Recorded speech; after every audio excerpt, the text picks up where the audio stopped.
नमस्कार, news are के खास कार्यक्रम में आपका स्वागत है। चुनावी चकल्लस में आप सभी का स्वागत है और आपके साथ मैं हूं वैशाली वर्मा।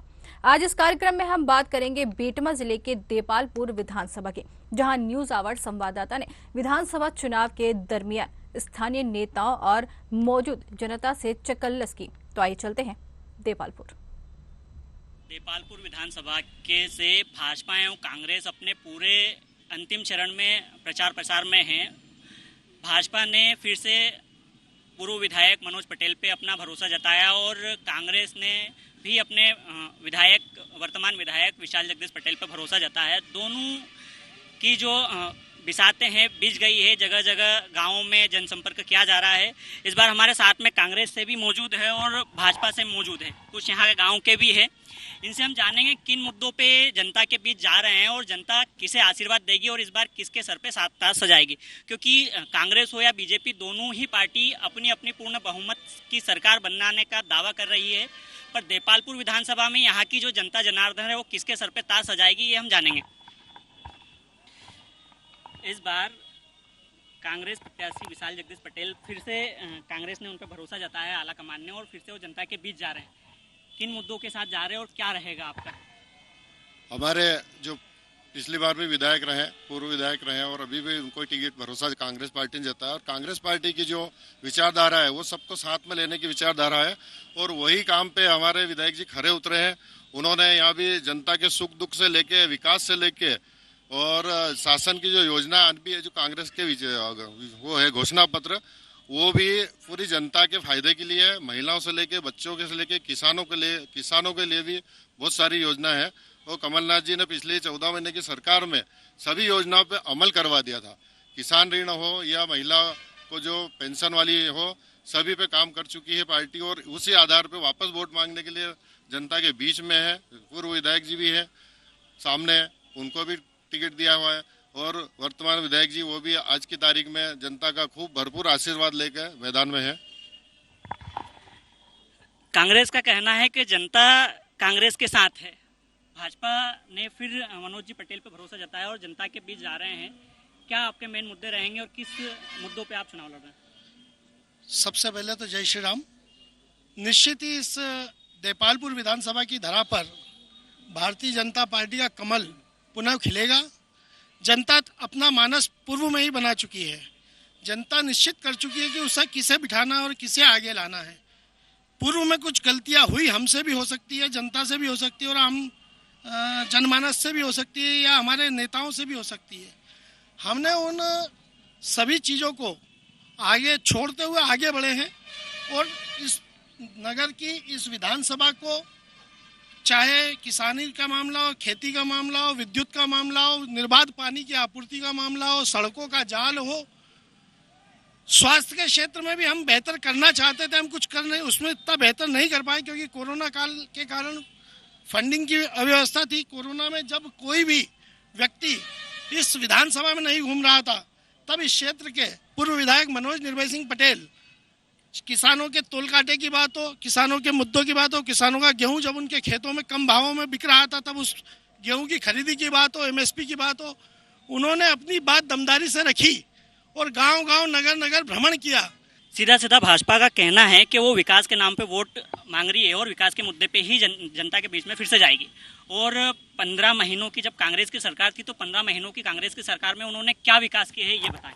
सीधा सवाल उनका। विधायक जी ने बेटमा नगर परिषद में वाल्मीकि समाज का सामुदायिक भवन है, वार्ड क्रमांक 4 में, उसमें विधायक निधि से 3.5 लाख रुपए दिए, जिसका कार्य लगभग पूर्ण हो चुका है। जैसे विपक्षी दल के नेता ने बताया कि कुछ भी नहीं किया, उसके बाद शमशान घाट बेटमा में विधायक जी ने अपने विधायक निधि से 4.5-5 लाख रुपए उसमें भी दिए थे, जो कि भारतीय जनता पार्टी के अध्यक्ष महोदय की उससे आज से उसका टेंडरिंग नहीं होने दी, तो वो वादा हमारे विधायक जी पूरा करवा देते हैं। और अभी जो आदर्श रोड का भरतक चुनाव में दिखावा कर रहे हैं, इन्होंने पूरा रोड खोद के पटक दिया और वहाँ पर सिर्फ चुनाव के दिखावे के लिए, और उसमें जो बीजेपी का कार्यालय है उसमें इन्होंने एक रास्ता चालू करवा दिया बस इनके नेताओं के आने जाने के लिए, ताकि उनको परेशानी नहीं हो। जबकि आप कैमरे में देखिए, सारे छोटे बड़े जितने भी व्यापारी है आज वो सारे परेशान है और ये सिर्फ मौज कर रहे हैं उसमें। जनता भी हमारे साथ है, जनता की भी बात ले लेते हैं कि जनता आखिर दोनों विषय पे क्या सोचती है। भाजपा कह रही है कि वो विकास के मुद्दे पे चुनाव लड़ रही है, कांग्रेस बोल रही है कि हमको जनता भर का भरपूर समर्थन मिल रहा है। जनता क्या सोचती है देपालपुर विधानसभा की? जैसे मैं जब से देख रहा हूँ तब से तो भारतीय जनता पार्टी की सरकार है हमारे प्रदेश में और हमारे यहाँ भी। तो 20 साल की सरकार और विकास, जो विकास के दावे अभी अभी भाजपा के कुछ लोगों ने किए यहाँ पर, वो सिर्फ खोखले हैं। मुझे बताइए, विकास इसको कहेंगे कि हमारे यहाँ हर प्रतिदिन हर तीसरे दिन एक व्यक्ति स्वास्थ्य अभाव में मर जाता है। कल की ये घटना है जो मैं बताऊं, और अधिकतर केसों में मैं शामिल होता हूं। दूसरा, जब इन्होंने कहा कि विकास की गंगा बह रही है, मेठवारा रोड यहाँ तक कि अपने खतेड़िया से गुहान तक, या फिर और भी ऐसे कई गांव, उन रोडों का स्थिति आप देखिए। साथ ही एक कोविड की बात चली कि कोविड में आदरणीय पूर्व विधायक विकास पुरुष जिनका तथाकथित नाम है, केवल कुछ लोगों की वजह से उनका ऐसा नाम है, विकास के नाम पर उन्होंने क्या किया हमें पता है। कोविड में पूरे बेटमा नहीं, आसपास के क्षेत्र में पता है कि कौन काम कर रहा था। ये जो खोखला विकास दिखा रहे हैं ना, इस खोखले विकास से हम आज़ादी चाहते हैं, और वंशवाद से भी आज़ादी चाहते हैं, वो कांग्रेस की हो या भारतीय जनता पार्टी की हो। हम हमारे यहाँ का जो 2,67,000 लोग हैं, उसमें से किसी को देखना चाहते हैं ताकि वो यहाँ का हो, अपने परिवार का हो, अपने परिवार के बारे में सोचे। यह यहाँ पे सिर्फ हवा बदलने आते हैं इंदौर के लोग, और ऐसे 2-4 लोगों को पकड़ लेते हैं। पूरे क्षेत्र में देखिए आप, बेटमा हो, हथौद हो, गौतमपुरा हो, देपालपुर हो, 4 से 5वां आदमी यूँ कह दे कि नहीं यार मेरा फ़ोन उठा ले, तो हम भी मानेंगे। एक सामान्य कार्यकर्ता का जीवन में कभी फ़ोन नहीं उठाया जिनने, उसको हम विकास पुरुष कहें, यह तो कतई नहीं हो सकता। हम बात करें तो भाजपा ने कहा है कि 2004 के पहले की जो दिग्विजय सिंह की सरकार थी उसे भंडारी इसलिए कहा जाता था क्योंकि विकास के नाम पे कुछ था ही नहीं। इस पे आप क्या कहना चाहेंगे? ये कांग्रेस सरकार की ही देन थी, जो विकास की योजनाएं बना के उस समय जब बिजली नहीं थी, जब दिग्विजय सिंह जी की सरकार ने ओकारेश्वर में बिजली का उत्पादन कर वहीं से शुरू हुआ है। आज ये इनका तो काम है साहब, भूमि पूजन हम करते हैं, लोकार्पण ये करते हैं, 10 रुपए का नारियल आता है, 1 लाख रुपए उसके एडवर्टाइज में खर्च करते हैं। दिखावे की सरकार है, काम करना तो पूरा आपको ध्यान है। उस समय जब राहुल गांधी जी जब कंप्यूटर की बात करते थे, जब ये बोलते क्या बैलगाड़ी कंप्यूटर चलेगा, जब योजनाएं बनी, अमल हुई, उसका प्रोपोगंडा इन लोगों ने किया, और उसके विज्ञापन के लिए आज भी आप पेपरों में उठा के देखो, काम नहीं होते उसके पहले विज्ञापन, सारे पेपर के फ्रंट पेज पे विज्ञापन, पूरे पेज हर पेपर के भरे हुए आएंगे। तो काम तो करना कांग्रेस को याद है, खाली दिखावा करना कांग्रेस को याद नहीं, इसलिए दिखा लेते हैं। 10 रुपए के नारियल को फोड़ने के लिए 1 लाख का विज्ञापन करेंगे साहब, वहाँ पे टेंट लगाएंगे, कार्यक्रम करेंगे, नेताओं के शिलालेख लगेंगे, 100 नाम शिलालेख पे लगवा लेते हैं। कांग्रेस की सरकार में जो काम किए उसमें 2 नाम आते थे शिलालेख पे, तो काम करके कांग्रेस लोग कहते नहीं थे कि हमने ये किया वो किया। अभी यहाँ तो काम होता नहीं है, नारियल फोड़ने आएंगे, लिखा देंगे साहब हमने काम किया है। बहुत सारे काम है, मेट्रो कांग्रेस की देन है, जो मेट्रो अभी चल रहा।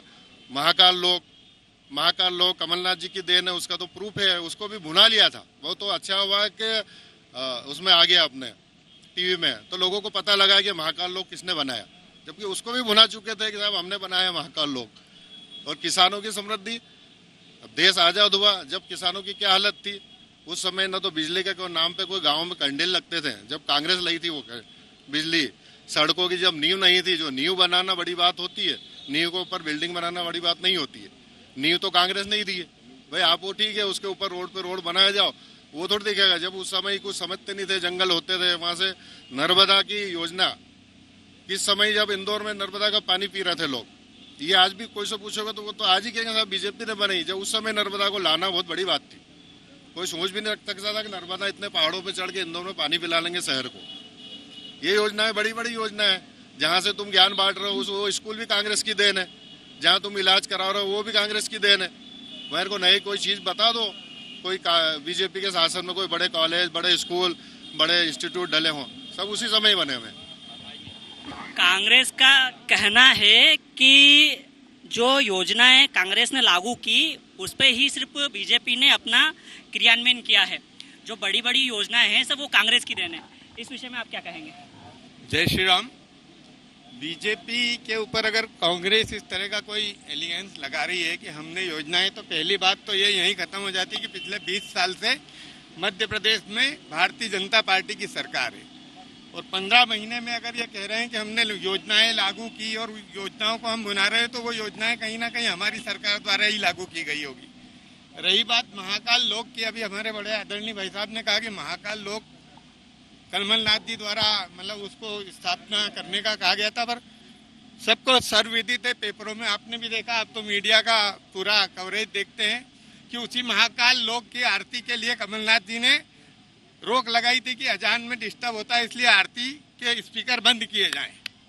तो ये भारतीय जनता पार्टी जो है ये इसने हमेशा मंदिरों के जीर्णोद्धार को लेकर सचेत रही, हिंदू धर्म को लेकर, केसरिया को लेकर हमेशा ये अपना पक्ष रखती आई है। सब लोग समभाव से रहें, ये भारतीय जनता पार्टी का एजेंडा। और भारतीय जनता पार्टी सिर्फ और सिर्फ विकास के मुद्दे पर चुनाव लड़ती है। ये व्यक्तिगत निजी स्वार्थ वाली जितनी भी बातें हैं, इससे भारतीय जनता पार्टी का दूर दूर तक सारोकार नहीं है। सर्वविदित है कि राष्ट्रीय स्तर से लेकर प्रदेश स्तर तक, माननीय मोदी जी से लेकर शिवराज जी तक, यहाँ पर 467 ऐसी योजनाएं चल रही है जो गरीबों के लिए, किसानों के लिए, माता बहनों के लिए, उज्ज्वला योजना के तहत या लाडली लक्ष्मी बहना या लाडली बहना, इस तरह की कई सारी योजनाएं जो हितकारी है।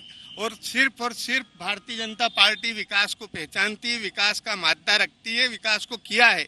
और इस तहसील में, देपालपुर तहसील में भी जो हमारे पूर्व विधायक माननीय मनोज निर्भय सिंह जी पटेल द्वारा कई विकास की सौगातें इस पूरे क्षेत्र को दी गई है, जिसमें नर्मदा का लाइन पाइप लाकर और खेतों की सिंचाई का कार्य हो, या फिर इस पूरे क्षेत्र को सभी गांवों में रोड बनाने का कार्य हो, रोड के अंदर नाली निर्माण से लेकर किसी नगर परिषद के क्रियान्वयन में जितने कार्य आते हैं उन सब का कार्य हो। अगर कोई कार्य करना चाहता है, विकास करना चाहता है, तो वो सिर्फ भारतीय जनता पार्टी। और इसी मुद्दे पर यहाँ पर चुनाव हो रहा है और निश्चित ही मनोज निर्भय सिंह पटेल इस बार इस विधानसभा में बहुत अच्छे बहुमत से विजयी होंगे, क्योंकि विकास ही हमारा मुख्य लक्ष्य है और विकास ही हमारा कार्य है। भाजपा का कहना है कि विकास ही हमारा मुख्य लक्ष्य है और विकास ही हमारा नारा है। भाजपा हो या कांग्रेस, दोनों ही विकास की बातें भी कर रही है और पूर्ण रूप से अपना प्रतिनिधि बनाने की बात भी कर रही है। जनता इस विषय में क्या सोचती, कितना विकास देपालपुर विधानसभा में हुआ है और इस बार जनता किसे अपना प्रतिनिधि चुन पाएगी, क्या सोचते हैं आप? देखिए, देपालपुर की जनता जनार्दन इस बार अच्छे से समझ चुकी है कि दोनों ही विधायक, मैं तो कांग्रेस का भी कहूँगा और भारतीय जनता पार्टी का भी कहूँगा, दोनों ने देपालपुर की जनता को केवल बेवकूफ़ बनाया है, इसके अलावा कुछ नहीं करा है। ये जैसा कि अभी भाजपा के वरिष्ठ नेता है काबरा जी, इन्होंने इनके वक्तव्य में क्या बोला आपने भी सुना कि देपालपुर की जनता से गलती हुई है। मनोज पटेल को यदि उन्होंने हराया तो देपालपुर की जनता से भूल हुई है। मतलब जनाधार को नहीं मान रहे हैं। जनाधार यदि वोट देकर किसी को जिता रहा है तो उसको नकार रहे हैं, क्या बोल रहे हैं, भूल हुई है। जबकि वही मनोज पटेल पिछले 2 बार चुनाव जीते, 2 बार चुनाव हारे और ये 5वीं बार उनका चुनाव है। यदि 2 बार यदि वो चुनाव जीते हैं तो 10 साल तो वो विधायक रहे हैं और 10 साल में बेटमा एक ऐसा गढ़ है उनका जहाँ से वो हमेशा जीतते आए हैं। आज तक आंख बंद करके बेटमा के लोगों ने भारतीय जनता पार्टी को वोट दिया है, पिछले कई सालों से वोट देते आ रहे हैं। लेकिन यहाँ के अस्पताल की व्यवस्था, आप खुद अच्छे पत्रकार हो, आप खुद वहाँ पर अस्पताल की व्यवस्था बताते हो, ये खुद मान रहा है कि अस्पताल में हमने कुछ नहीं करा है। एक बिल्डिंग बनाकर छोड़ दी, बाकी लावारिस छोड़ दिया। ना तो वहाँ पर डॉक्टर है, ना तो अच्छी मशीनें हैं, कुछ भी नहीं। ये खुद मानते हैं, अभी इन्होंने इनके मुंह से ही कहा है। फिर विकास की बात करते हैं तो मैं आपको विकास की बात बताता हूँ कि अभी थोड़े दिन 15 ही दिन पहले ये सड़क खुदा है यहाँ पर, यह हाईवे का। आपके विधायक 10 साल रहे, आपके विधायक 10 साल रहे जब ये सड़क नहीं बनी। फिर उसके बाद वर्तमान विधायक कांग्रेस के जो है विशाल पटेल, उन्होंने कहा हम आदर्श रोड बनाएंगे। तो 15 महीने की सरकार में भी उनसे आदर्श रोड नहीं बनी। जब इन्हें पता चला कि हम भारतीय जनता पार्टी यहाँ पर पूरी तरीके से हार रही है बेटमा में, तब जाके इन्होंने सड़क खोदना चालू करी। ये पूरा देख रहा है। और विकास की बात मैं बताता हूँ आपको। विकास की बात यह है कि आप सरकारी अस्पताल जाकर देखो, वहाँ पर आपको अस्पताल में जाने का गड्ढा मिलेगा। फिर वहाँ पर थोड़ी ही आगे कन्याशाला स्कूल है, कन्याशाला स्कूल है, वहाँ पर भी बालिकाएं नीचे गड्ढे में उतर के जा रही है। फिर बड़े स्कूल है जो शिक्षा का मंदिर कहते हैं, वहाँ पर भी जाकर गड्ढे में उतरे। लेकिन यहीं पर भारतीय जनता पार्टी का कार्यालय भी है, आप वहाँ पर देखो 4 डंपर मुरम गिट्टी डली है उस कार्यालय में जाने के लिए। तो विकास भारतीय जनता पार्टी का कार्यालय का हुआ है। विकास इस पाँच सालों में कांग्रेस का विधायक का हुआ है, बेटमा का कुछ नहीं हुआ। 15 महीने की सरकार में कांग्रेस विधायक चाहते तो इस अस्पताल में अच्छी व्यवस्था कर सकते थे, लेकिन उन्होंने इस 15 महीने की सरकार में अच्छे अस्पताल में अच्छे इक्विपमेंट नहीं दे पाए, हमें ना अच्छे डॉक्टर दे पाए। तो कांग्रेस की सरकार की गलती, और भारतीय जनता पार्टी जो आंख बंद करके पिछले कई सालों से बेटमा, और पिछले नगर परिषद में भारतीय जनता पार्टी को जनता ने दिखा दिया है कि वो अब है ना आंख बंद करके वोट नहीं डालेगी। जो अच्छा व्यक्ति चुनेगी, जो अच्छा व्यक्ति उसके सामने आएगा, अब उसी को वोट डालेगी। तो विकास के दावे इनके झूठे हैं।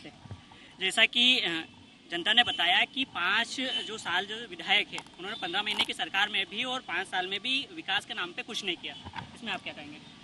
जो काम हुआ है, काम नहीं हुआ, वो तो सब कुछ बात हो गई। मैं आपको 2 विषय पे बात करना चाहूँगा। जैसे कि सबसे पहले जयराम जी की, मेरा ये निवेदन है सबसे कि मैं 2 चीज़ों पर बात करूँगा। किसानों पे आप जो सामने जिन्होंने ये कहा कि किसान की आय दोगुना हुई या किसान की हुई, इनको ये भी मालूम है कि खेती बोते कैसे हैं। ये सारे जितने भी खड़े हैं, सारे बड़े बड़े व्यापारी हैं। 2016 में भूमि अधिग्रहण नियम में इन्होंने संशोधन करके जमीनें एक्वायर करना किसान का चालू कर दिया था। राहुल गांधी ने 2016 में ही कहा था कि आज से 15 साल बाद 2 से 3 बीघा वाले किसान सारे खत्म हो जाएंगे। जो लाइव उदाहरण हमारे यहाँ हुआ है, सलमपुर, रणमल, बिल्लोद, इधर आप जाएंगे तो 2-2, 3-3 बीघा वाले किसानों को मात्र 8 लाख रुपए बीघा, 8 लाख रुपए में आज 20 बाय 40 का प्लॉट भी नहीं आता है। उसमें उनकी 27,225 स्क्वायर फीट का 1 बीघा का जमीन का उनको पैसा देके उनको फ्री कर दिया। जो उनकी परिपाटी चली आ रही थी, वो किसान है, आज वो लुप्त हो चुके हैं। ना उनके पास पैसा है कि उस ज़्यादा ज़मीन ले पाए। और ये सारा एक्वाइजिशन बीजेपी के तहत हुआ है, जिसका विरोध हमारे जीतू पटवारी ने, विशाल जी पटेल ने किया है। हमारी अगर सरकार बनती है तो हम कौड़ियों के भाव किसानों की ज़मीन नहीं जाने देंगे। दूसरा मुद्दा मेरा ये था कि जो धर्म में बांट चुके हैं, आज खुली अगर मैं बात करूँ तो मैं कांग्रेस हूँ तो मुझे प्रूफ करना पड़ेगा कि मैं हिंदू। अगर वो बीजेपी के हैं तो वो सर्टिफाइड हिंदू हो गए, और मैं अगर कांग्रेसी हूँ तो मुझे बताना पड़ेगा कि मैं हिंदू हूँ, मुझे चिल्लाना पड़ेगा मैं हिंदू हूँ। ये हीन भावनाएं देश में फैला चुके हैं। देश को एक बारूद के ढेर पे इन्होंने खड़ा कर दिया।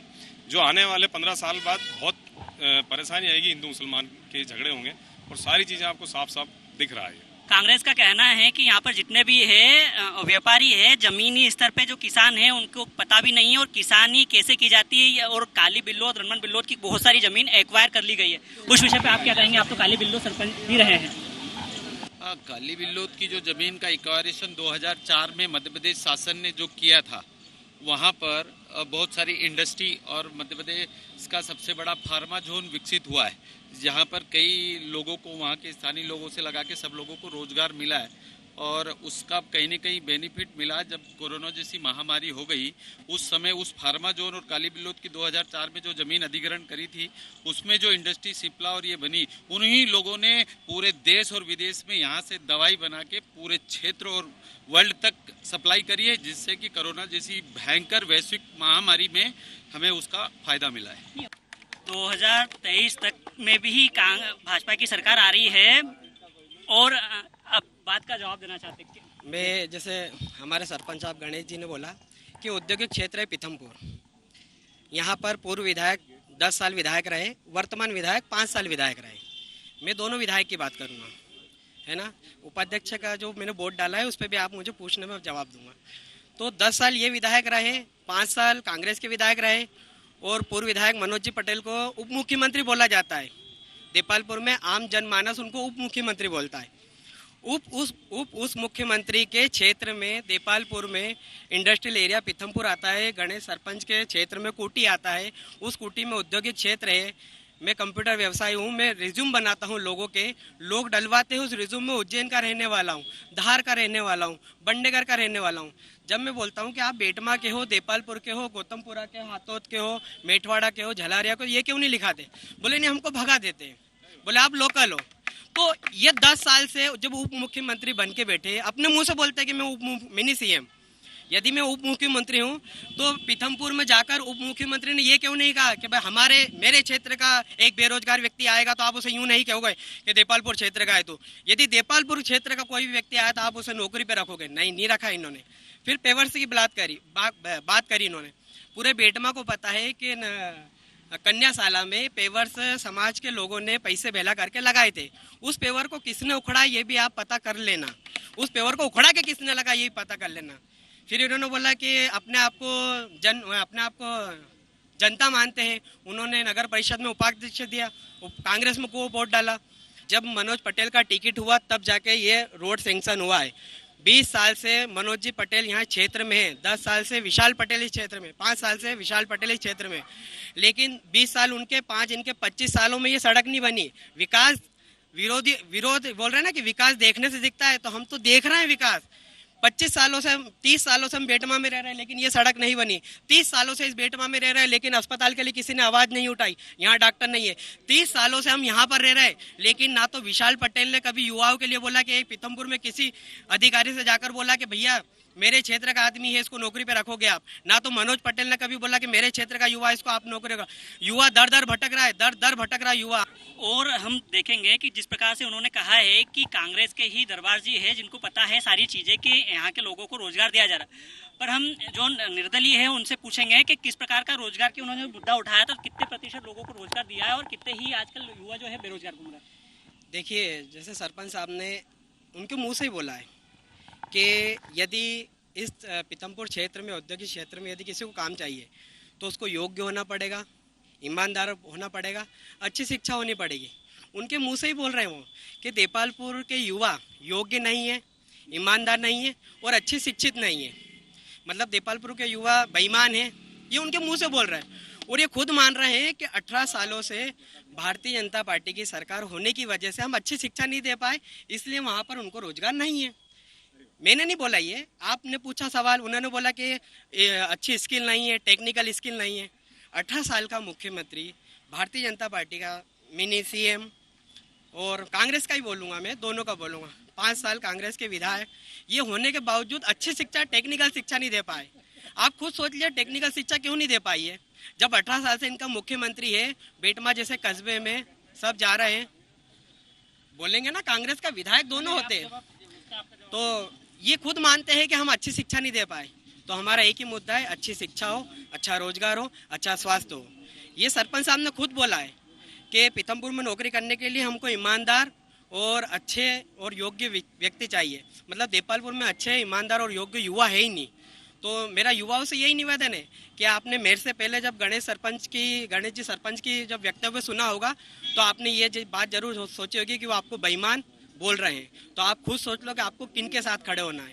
ठीक है, एक आखिरी सवाल कांग्रेस से कि अगर जनता आपको बहुमत देती है तो किन जो योजना है कि जिन पे आप क्रियान्वयन करेंगे इन 5 सालों में, कौन सी बेहतर सुविधा देपालपुर विधानसभा को देना चाहेंगे?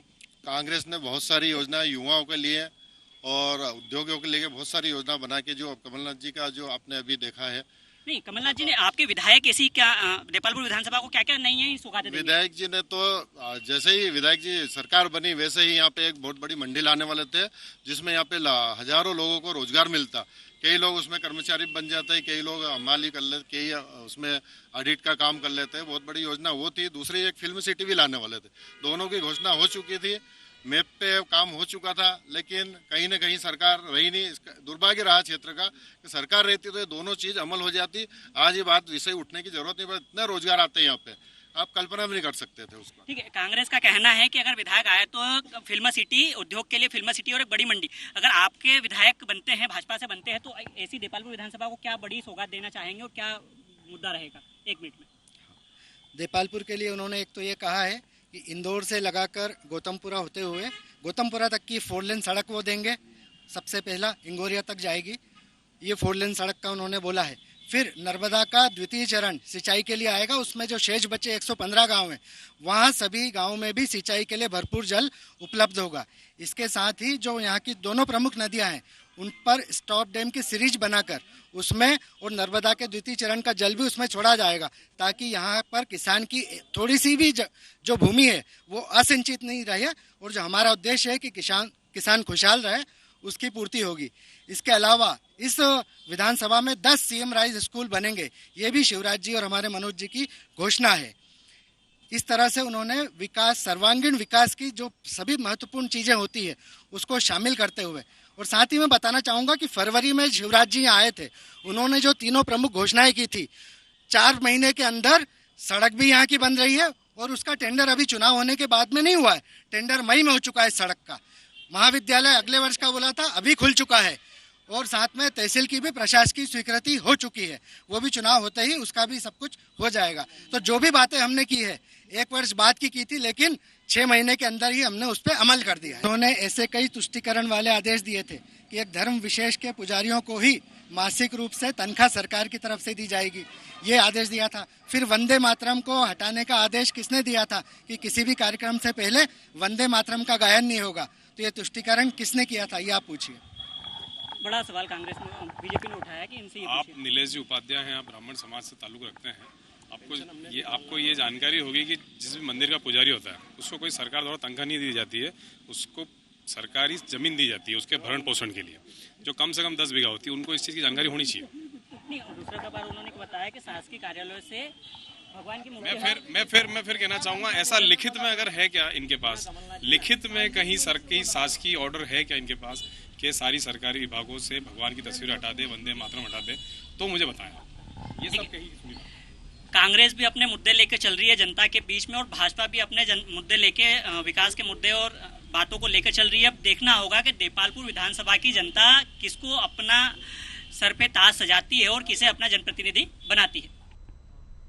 तो देपालपुर में राजनीतिक पार्टियां आपस में जोर आजमाइश में लगी हैं। अपनों को जनता का सबसे ज्यादा हिमायती बता रहे हैं, विकास की बातें भी खूब हो रही हैं। अब देखना है जनता की नजर में कौन उनका सबसे बड़ा हिमायती है। नमस्कार।